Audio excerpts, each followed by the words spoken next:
오늘 저는 잠언 19장 9절에서부터 17절의 말씀을 가지고 진실한 자와 거짓된 자라는 제목을 통하여 하나님의 말씀을 증거하고자 합니다. 세상에는 진실한 사람이 있는가 하면 거짓을 진실처럼 말하는 사람도 있다고 합니다. 진실한 사람은 자신의 잘못까지 다른 사람에게 거짓 없이 진실하게 말합니다.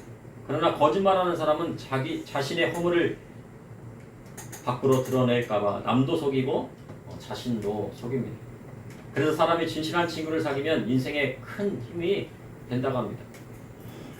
그러나 거짓말을 하는 사람을 가까이 하게 되면 자신도 모르게 그 사람의 말에 동화될 수 있다고 합니다. 거짓말도 한 번 듣고 두 번 듣고 세 번 들으면 진실처럼 생각이 된다고 합니다. 독일 히틀러의 나치 선동을 맡았던 괴벨스는 거짓말도 100번을 계속하면 진실이 된다라고 말을 했다고 합니다. 거짓말을 계속 듣다 보면 그것이 꼭 진실처럼 들린다는 것입니다. 그래서 듣는 것이 무서운 것입니다. 잘못된 것도 계속 듣고 자라면 그것이 진실인 것처럼 생각이 됩니다. 북한의 김일성은 자신을 어버이 수령이라 칭했습니다. 그래서 내가 부모들이 하는 역할을 다 내가 하겠다. 그래서 모든 인민을 먹이고 입힐 것이라고 이야기를 했습니다. 부모님의 역할을 김일성이 대신해 주겠다고 선동한 것입니다. 그래서 북한 주민들은 김일성에게 모든 것을 다 갖다 바쳤다고 합니다. 그리고 결국은 세계에서 가장 가난한 곳이 북한이 되었습니다. 그래서 믿음의 사람은 선동의 정치에 넘어가서는 안 되는 것입니다. 괴벨스처럼 잘못된 것을 선동 정치를 통해 진실로 받아들이면 그 정치인이 망할 때 그 사람도 함께 망하게 되는 것입니다. 그러나 많은 사람이 진실과 거짓을 구분할 수 있는 명철함이 없습니다. 그런데 그 명철함은 하나님께서 주시는 것입니다. 그리고 성경 말씀 속에서 그 명철함이 나오는 것입니다. 하나님은 정의와 공의의 하나님이십니다. 아모스 5장 24절에 오직 정의를 물같이 공의를 마르지 않는 강같이 흐르게 할지어다. 그래서 하나님은 거짓을 미워하시고 악한 자를 심판하시는 공의의 하나님이십니다. 잠언에는 이 세상을 진실하게 사랑하는 방법이 기록되어 있습니다. 잠언의 말씀처럼 살아간다면 인생에 있어 후회함이 없는 인생으로 살아갈 수 있는 것입니다. 오늘 보면 잠언 19장에 보니 인생을 어떻게 하면 진실하게 살아갈 수 있는지 기록되어 있습니다. 이를 통해 이 시대를 살아가는 저와 우리 성도님들이 깨달아야 할 것은 무엇인지 여러분과 함께 나누고자 합니다. 첫째, 하나님께서는 진실한 자에게 복을 주십니다. 잠언 19장 9절에 거짓 증인은 벌을 면하지 못할 것이요 거짓말을 듣는 자는 망할 것이라 하셨습니다. 잠언은 거짓 증인은 벌을 면하지 못할 것이라 기록되어 있습니다. 거짓 증인을 세우는 것은 자신에게 유리한 판결을 유도하여 자신의 탐욕을 채우기 위한 것이었습니다. 그 대표적인 사람이 북이스라엘의 아합 왕이었습니다. 아합 왕은 자신의 겨울 왕국 앞에 있는 나봇의 포도원이 탐이 났습니다. 자신의 왕국 앞에 채소밭이 있으면 좋겠다. 그래서 나봇의 포도원을 자신의 채소밭을 만들기를 원했습니다. 그래서 값을 주고 사고자 했으나 나봇은 조상들에게 물려받은 땅은 팔 수가 없다. 내가 만약 조상들에게 물려받은 땅을 팔게 되면 하나님 앞에 범죄하는 것이다. 이는 나봇이 하나님을 경외하고 그분의 말씀을 따르는 사람이었기 때문입니다. 그러자 아합이 끙끙 앓아 누웠습니다. 그러자 그 옆에 있던 그것을 지켜보고 있던 이세벨이 당신이 북이스라엘의 왕인데 내가 그것을 해결해 주겠습니다. 걱정하지 마십시오.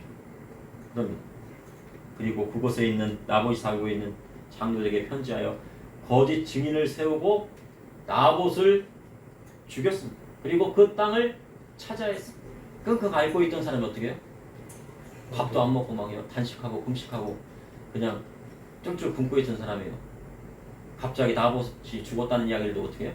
벌떡 일어나더니 그냥 가가지고요 나봇의 땅을 차지하고 말았습니다. 그것이 하나님 앞에 각이었습니다. 그로 인해 아합의 집안은 하나님의 심판을 받게 됩니다. 나봇은 전쟁터에 나가 활이 솔깃에 맞아 화자 출혈로 죽게 되었고 이세벨은 에후가 종에게 그를 내어주라 하니 창문으로 그 종이 어떻게 해요? 그의 신부 이세벨의 신부기요 갖다가 이렇게 집어 던집니다. 그러니까 개들이 와가지고 그 시체를 먹어버리고 시체의 일부만 남게 됩니다. 그렇게 성경은 기록하고 있는 것입니다.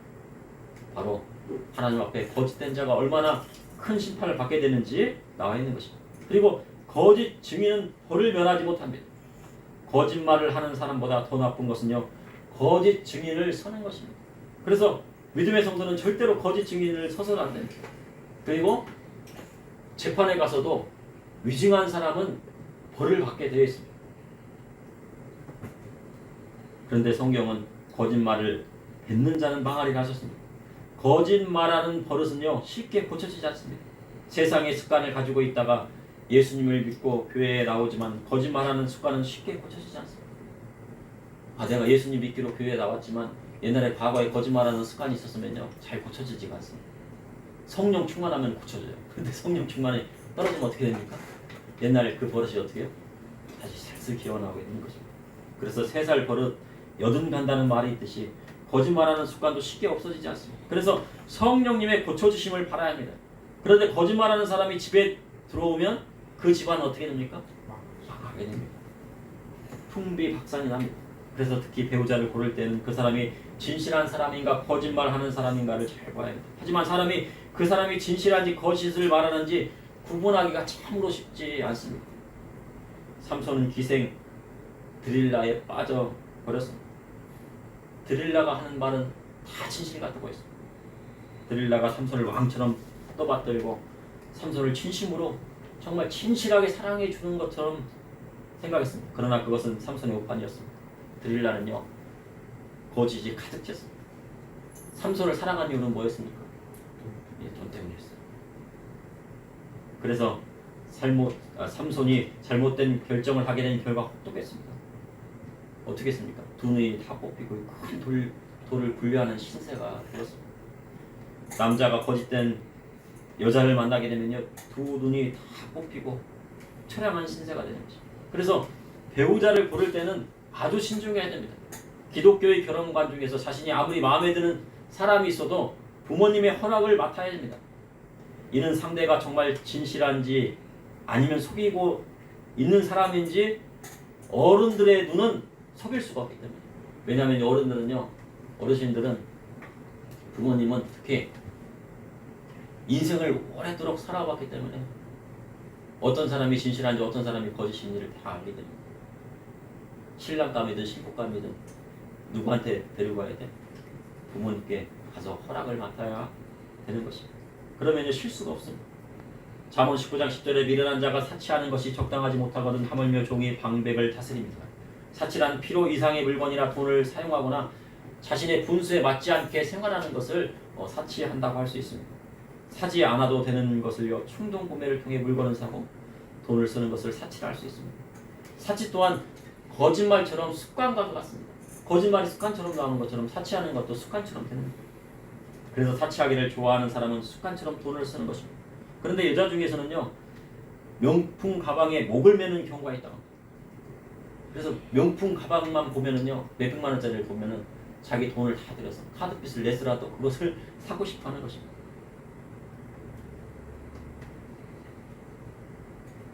그리고 사람들을 평가할 때 명품 가방을 보고 그 사람을 평가하는 성향이 있다고 합니다. 그래서 여자들이 여자를 볼 때는 뭐를 보냐면요, 가방을 본답니다. 맞습니까? 그러나 명품 가방이 그 사람을 대변해 주지는 않습니다. 그래서 배우자를 고를 때 사치하는 여자를 만나게 되면 평생이 어려운 것입니다. 사치하는 여자는 빚을 내서라도 사치를 합니다. 그리고 결국은 집안이 파산하는 경우가 있습니다. 어린이 여러분, 어떤 여자를 만나면 안 된다고요? 그렇죠. 사치하는 여자는 배우자를 들이면 안 됩니다. 아내로 맞이하면요, 큰일 나요. 꼭 알아야 됩니다. 사치하는 여자는 배우자를 만나게 되면 큰일 납니다. 오스트리아 음악가 볼프강 아마데우스 모차르트는 천재 작곡가였습니다. 그러나 사치하는 여자를 만났습니다. 그래도 이 모차르트는 행복했습니다. 사치하는 여자를 만났지만은 내가 그만큼의 돈을 벌어오면 되지 하고 이렇게 만났는데요, 그 여자의 사치는요, 한두 끝도 없었어요. 그리고 그로 인해서 많은 빚을 지게 됩니다. 그래서 모차르트는 그 빚을 갚기 위해서요, 곡을 많이 썼어요. 좀 애석하게도요, 많은 곡들이 있는데 오페라 곡, 뭐 오라토리오 곡, 뭐 이런 것들이 있으면 거기다가 금액이 다 써 있다고 합니다.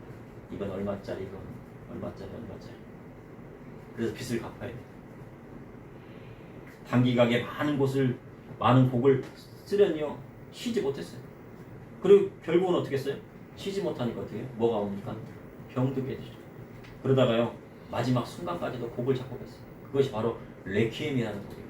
그 레퀴엠이라는 곡을 쓰다가요 다 쓰지 못하고 죽습니다. 그래서 미완성의 레퀴엠인데 그의 제자 지스마이아라는 사람이 그것을 쓰게 됩니다.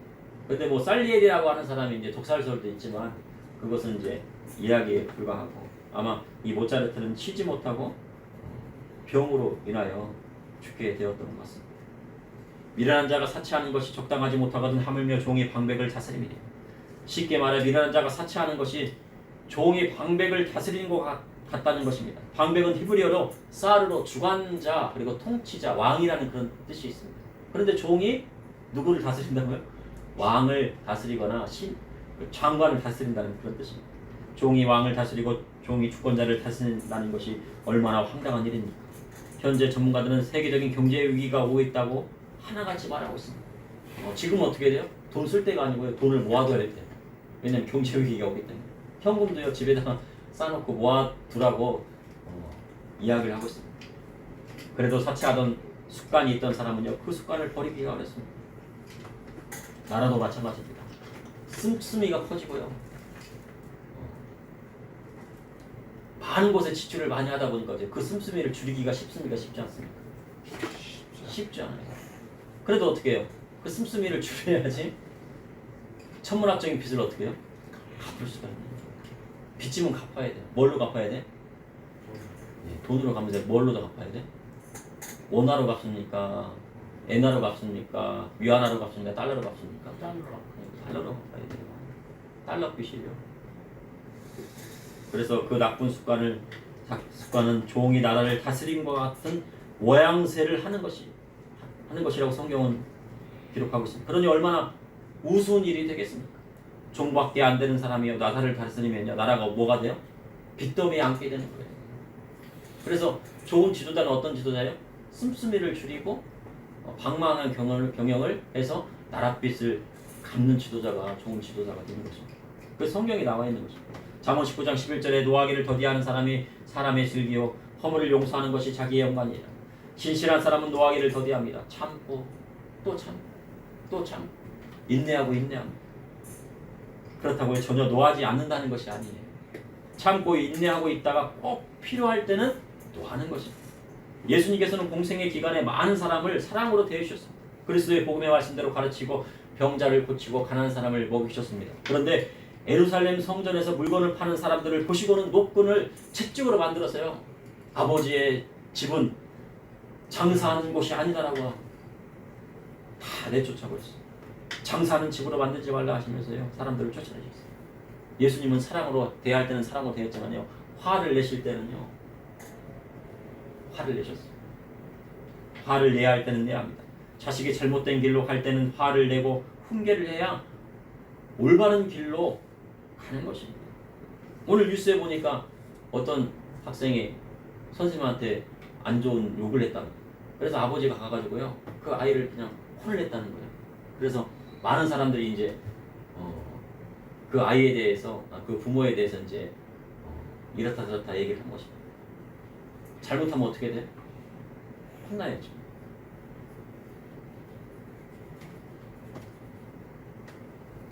잠언 29장 21절에 종은 어렸을 때부터 곱게 양육하면 그가 나중에 자식인지 알리라. 종에게 너무 잘해주면요 사장님이요 직원에게 너무 잘해주면 어떻게 됩니까? 나중에 그 사업장을 상속받는 상속자로 오해하게 되는 것입니다. 내가 나중에 이 사업장을 내가 물려받지 않을까라고 생각하는데요 그것은 오판이에요. 그래서 노할 때는 노할 수 있는 사람이 지혜로운 사람입니다. 훈계할 때는 훈계할 수 있는 사람이 지혜로운 사람입니다. 그러나 노하지 말아야 할 때 노하는 사람은 자신의 것 중에서 잃는 것이 생기게 되어 있습니다. 그래서 노하기를 더디하는 것이 슬기 있는 것이고 남의 허물을 덮어주는 것이 자신의 영광이 되는 것입니다. 둘째, 하나님 앞에 진실한 자는 슬기로운 아내를 얻게 되어 있습니다. 잠언 19장 12절에 왕의 노함 사자의 부르짖음 같고 그의 은택은 풀 위에 있을 같으니. 마태복음 22장에 보면 바리새인들이 예수님을 시험하여 가이사에게 세금을 바치는 것이 옳은지 아닌지를 질문합니다. 그때 주님께서 동전 하나를 가지고 오게 하셔서 가이사의 것은 가이사에게, 하나님 것은 하나님께 바치라 하셨습니다. 예수님께서는 세금으로 내야 할 것은 내고 하나님 앞에 드릴 것은 드리라 하셨습니다. 세상 왕의 권력은 누가 주셨습니까? 하나님께서 통치권을 주셨기 때문에. 그러나 통치권을 위임받았음에도 선한 왕이 있고 악한 왕이 있다라는 것입니다.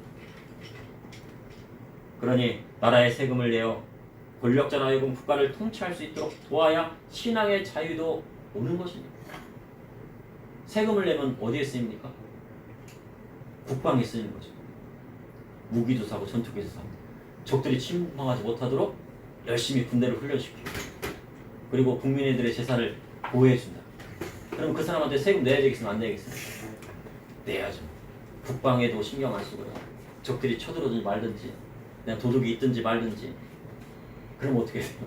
돈을 내야 되니까 내야 되니까. 예? 믿음의 성도는 줄 것은 주고요 얻을 것은 얻는 지혜가 필요합니다. 그러나 북한과 같이 99% 세금으로 모아 모든 것을 다 빼앗아 간다면 환난 때라 생각하고 전대를 취하는 것이 지혜 있는 것입니다. 그래야 가정을 지킬 수 있기 때문입니다. 왕의 노함은 사자의 부르짖음 같지만 그의 은택은 풀 위에 이슬 같습니다. 아침에 풀 위에 이슬이 맺히면요 아름답습니다. 아침에 이렇게 풀 위에 이슬을 맺히면요 고양이들 가가지고요 그것을 핥아먹기가 바닥에 있는 이슬도 핥아먹어요. 물이 고여있는 것이 없습니다. 그래서 아주 좋습니다. 그리고 새들도 그 이슬을 먹습니다. 그러나 해가 뜨는 순간 그 이슬은 결국 말라버립니다. 세상 권력자를 너무 의지하면요 풀 위에 이슬 같은 것이에요. 풀 위에 이슬은 어떻게 해요? 권력자를 막 너무 의지하다가 풀 위에 이슬이 한순간에 사라지면 어떻게 합니까? 어떻게 돼요? 어떻게 할 수가 없잖아요. 그렇죠? 너무 의지하면 안 돼요. 세상의 권력자를 이용할 수는 있지만 그를 의지해서는 안 되는 것입니다. 그럼 누구하고 서로 협력해야 돼요? 형제끼리, 가족끼리, 형제끼리 의지하는 거죠. 그래야 환난을 이겨내요. 그러니 믿음에 사는 사람은 영원한 통치자이신 예수 그리스도를 바라보아야 합니다. 잠언 19장 13절에 미련한 아들은 그의 아비의 재앙이요 다투는 아내는 이어 떨어지는 물방울이다. 하나님께서 주시는 젊은 자의 상급은 그의 자식들이라 성경은 기록하고 있습니다. 그러나 자식이라도요 미련한 아들을 얻게 되면요 아비에게 재앙이 된다고 잠언은 기록하고 있습니다. 근데 어떻게 미련한 아들이 있잖아요. 근데 미련한 아들을 얻지 않는 방법이 없을까요? 무자식이 상팔자라고 했습니다. 그럼 자식이 없는 것이 나은 것일까요? 아니면 미련한 아들이라도 있으면 더 좋은 것일까요? 그런데요 미련한 아들이 있게 되면 어떻게 됩니까? 재앙이 오게 되는 거예요. 고통이 오게 되는 거예요. 그러니까 차라리 없는 이만 못하다 하는 말이 나오는 것입니다. 아들이 세상에 나가 사업에 실패했어요. 빚쟁이들에게 쫓기는 신세가 되는 아비는 그것을 지켜보는 것이 마음이 아프게 됩니다. 탕자가 어떻게 했습니까? 아버지 재산 물려받아서 사업한다고 가고 쫄딱 망해가지고 마음이 아프죠. 그러니 결국 재산 일부를 또 팔아가지고 그 빚을 갚아주고요. 아비는 어떻게 합니까? 노후에 가난하게 살게 되는 거예요. 그런데 그것도 못하려 대출 받아서 집을 산다고 해요. 남아있는 돈 다 긁어가면요 아비의 마음은 어쩔 수 없는 거예요. 대줘야 돼 안 대줘야 돼? 아비의 마음은 대주겠죠. 그러니 자식의 문제로 아내와 다투기 시작하면 이어 떨어지는 물방울과 같습니다. 물방울이 임하여 계속 떨어지게 되면요 그 고통이 쉽지 않은 거예요. 바가지 긁는 막 그 소리가 막 그냥 계속 귀에 들리면 어떡합니까? 아유 참지 못하는 집에 나가고 싶은 마음이 드는 것입니다. 그래서 다툼이 끊이지 않고 차라리 다투는 아내와 같이 집에 있느니 광야로 가서 혼자 있는 것이 나은 것입니다. 그런데 꼭 미련한 아들이 누구를 만납니까? 다투는 아내를 또 만나게 되어 있어요. 어떤 목사님은 자기가 사랑하는 사람도 아닌데요 돈이 많은 집에 딸이라는 이야기를 듣고요. 어휴, 갑부집 딸이 돼, 부자집 딸이 되는 이야기를 듣고요. 덜컥 결혼하고 왔어. 자기가 사랑하잖아. 근데 자기가 너무 어렵게 자라고 어렵게 성장했거든. 그런데 이제 부자집 딸이라고 하니까 야, 내가 결혼해가지고 인생 한번 좀 펴보자. 그런데 얼마나 사치가 심한지요. 감당이 되지 않다고. 돈을 벌어다 주면은 1,000만 원 벌어주면 1,200만 원을 써요. 그리고요, 조그만 일에도요, 끊임없이 다투어요. 뭐든지 막 외식해서 사 먹으려고 하고요. 집에서 만들어 먹는 곳이 없어요. 그러니 감당이 됩니까? 안 됩니까? 그러니 인생이 괴로우니요. 아내와 자식을 늘 유학 보내고 홀로요. 자식들 뒷바라지 해 주었다는 거죠. 그러니 다투는 아내와 산다는 것이 얼마나 어려운지 차라리 기록의 아빠가 되는 것이 낫다는 것입니다. 잠언 19장 14절에 보니 집과 재물은 조상에게서 상속한 영혼이와 슬기로운 아내는 여호와께로 말미암느니. 집과 재물은 조상에게 상속받습니다. 그래서 우리나라 사람들은 자식에게 집을 상속해 주고자 합니다. 그런데 그것은 당연한 것이고 성경적인 겁니다. 그러니까 자식에게 무엇인가를 상속해 준다고 해서 그것이 나쁘다고 하면 됩니까? 안 됩니까? 안 되겠죠. 그러나 상속은 언제 해주는 거예요? 돌아가신 다음에 상속받는 것이 성경적입니다. 근데 돌아온 탕자에서는 언제 상속해줬어요? 살아있을 때. 큰아들에게도 주고 작은아들에게도 줬죠. 그거는 비유의 말씀입니다. 그런데요, 집과 재물은 조상에게 상속받는 것이지만 상속받지 못하는 것도 있습니다. 그것은 바로 슬기로운 아내입니다. 어린이 여러분, 집과 재산은 부모님한테 상속받을 수 있지만 상속받지 못하는 것이 무엇입니까? 그렇죠. 슬기로운 누구요? 아내. 그렇죠. 슬기로운 아내는 상속을 받을 수가 없어요. 지혜롭고 현숙한 아내는요, 여호와께로 말미암는 것입니다. 그런데 교회 다닌다고 다 현숙하고 슬기로운 여자가 아닙니다. 사람들이 간혹 실수하는 것이 있어요. 그래서 평생 후회하는 경우가 있어요. 교회 다닌다고요, 다 슬기로운 여자가 아니라다는 것입니다. 그래가지고 교회 다닌다고 그냥 다 슬기로운 아내인 줄 알고 그냥 딱 덜컥 결혼했더니 후회하는 인생이 되는 경우도 있다는 거예요. 그러니 현숙하고 슬기로운 아내를 만날 수 있도록 어떻게 해야 하나님 앞에 간구해야 돼요. 그래서 부모님 중에서는 어떤 분은요, 한 달에 한 번은 하루는 금식한대요. 어떤 목사님. 자녀들을 위해서. 자녀들이 잘 되길 위하여, 또 그리고 자녀들이 좋은 배우자를 만나기 위하여 그렇게 기도를 하더라는 거예요. 그 나중에 어떻게 됐겠어요? 하나님께서 합당한 배우자를 만나게 하십니다.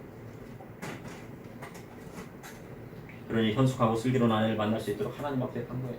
그리고 그와 함께 순결을 지켜야 되는 것입니다. 이는 슬기로운 아내를 만나게 되면 집과 재산을 상속하는 것보다 더 가치가 있기 때문입니다. 셋째, 진실한 자는 여호와의 계명을 지키는 자입니다. 잠언 19장 15절에 게으름이 사람으로 깊이 잠들게 하나니 태만한 사람은 줄일 것입니다.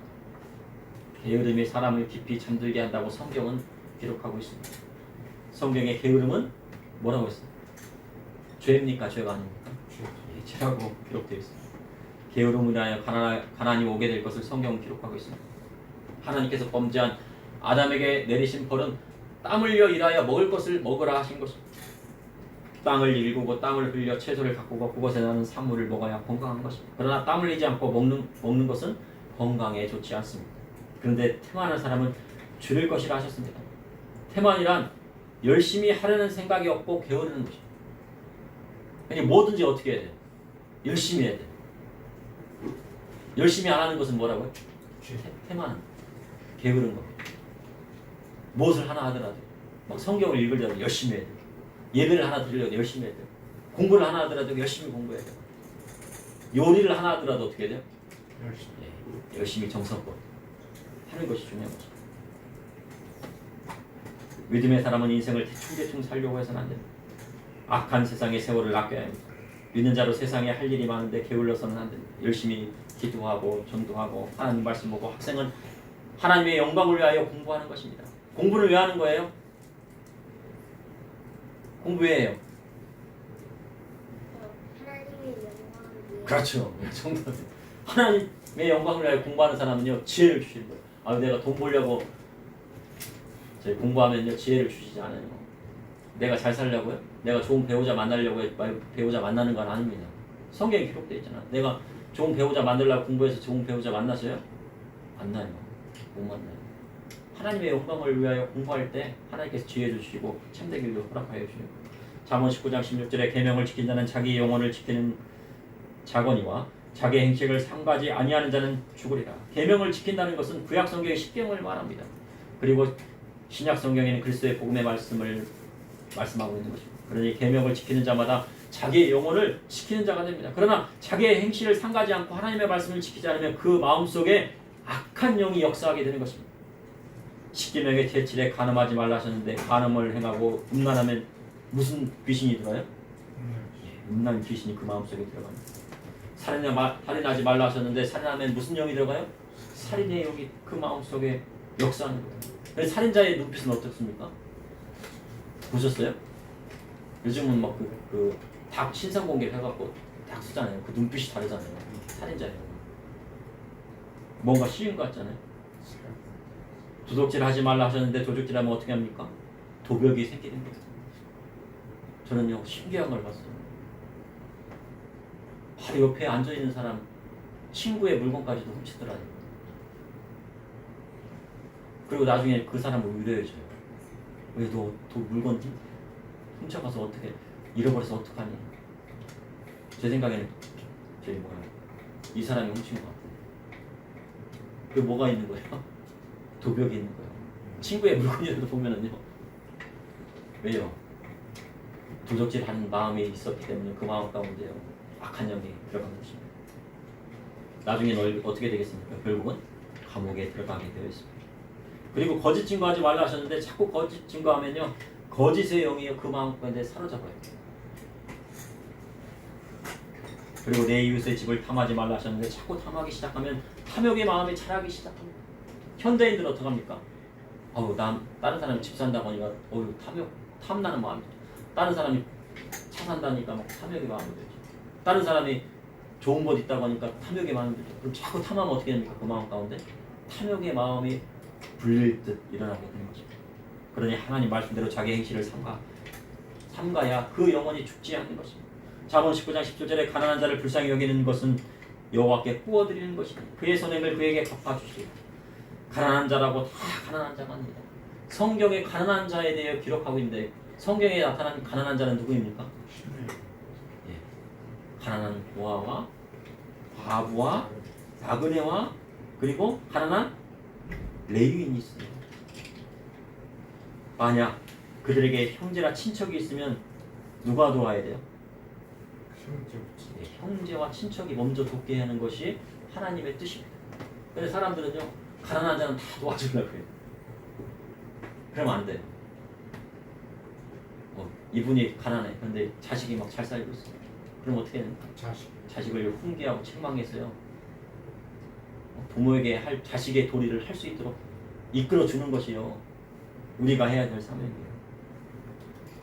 그러니 교회에 짐을 지어서는 안 돼요. 그러나 아무도 도와줄 사람이 없고요. 없는 고아나 가부나 나그네는 어떻게 됩니까? 도와야 돼요. 그리고 교회가 도와야 돼요. 그리고 가난한 내인도 도와야 돼요. 그래야 할 때 하나님께 구워드리는 효과가 나타나는 것입니다. 하나님께서 그러한 자에게 빚을 지셨다고 성경은 기록하고 있습니다. 그로 인해 하나님께서 그의 선행을 갚아주시리라. 선행도 어떻게 해야 됩니까? 하나님 말씀대로 해야 됩니다. 우리 인간의 생각대로 하는 것이 아니라 믿음의 성도는 주위에 가난하고 불쌍한 사람이 없는지 보아야 합니다. 그리고 그들을 드러내지 않고 도와야 합니다. 왼손이 하는 일을 오른손이 모르게 도와야 하늘의 상이 있는 것입니다. 연예인처럼 기부를 할 때요. 야 나는 1억을 막 기부했다. 막 나팔 부는 거. 나팔을 막 불면서 막 좋은 일 했으니까 그래 연예인 좋은 일 했다. 그렇지만 그 영광을 자기가 다 받았기에 주께서 그 선행을 갚아주십니까? 안 갚아주십니까? 안 갚아주십니다. 그러나 아무도 모르게 하나님의 영광을 위하여 할 때 하나님께서 그를 도와주시는 것입니다. 주님 지극히 작은 자에게 한 것이 곧 누구에게 한 것이다? 나에게 한 것이다. 이런 어린아이 하나를 영접하면 누구를 영접한 것이다? 나를 영접한 것이다. 이처럼 진실한 자가 그리스도의 복음의 말씀대로 가난한 자를 불쌍히 여기고 하나님의 놀라운 축복을 받게 되는 것입니다. 세상에는 마음이 진실한 자를 찾기가 어려운 때가 되었습니다. 그래서 그 마음에 거짓이 없고 진실한 자를 누가 찾으세요? 하나님께서 찾으시고, 그리고 세상도요 그런 진실한 자를 찾고 있어요. 그런 사람이 있다면요 나라와 민족의 지도자를 삼기를 사람들이 열망하지만 그런 사람들을 찾기가 쉬워요, 안 쉬워요? 어렵죠. 그런데 그런 사람들 교회가 키워내고 있으면 어떻게 됩니까? 나중에 그 사람이 지도자가 되는 거예요. 그러니 믿음의 성도는 하나님 앞에서 그 마음이 진실하고 정직한 자가 되어야 됩니다. 그러므로 하나님께서 진실한 자에게 복을 주시고, 그리고 하나님 앞에 진실한 자는 슬기로운 아내를 얻게 되어 있습니다. 또한 진실한 자는 여호와의 계명을 지키는 자이며 그리스도의 복음의 말씀대로 선을 행하는 자인 것입니다. 잠시 기도하시겠습니다. 사랑해 주님, 오늘도 감사합니다. 아버지 하나님, 오늘 말씀과 같이 잠언의 말씀과 같이 하나님 앞에 진실한 자가 될 수 있도록 인도하여 주시고 정직한 자가 될 수 있도록 인도하여 주시옵소서. 세상 사람들이 보기에도 저와 우리의 믿음의 성도님들이 진실하고 깨끗하고 순결한 자가 될 수 있도록 인도하여 주시옵소서. 주님, 우리 교회가 아버지 이 나라 민족을 일으키고 우리 교회에서 아버지 하나님 이 나라 민족을 이끌어갈 수 있는 지도자들과 목회자들과 선교사들과 또한 사업가들과 판사들과 사명자들이 나올 수 있도록 주님 인도하여 주시옵소서. 예수님 이름으로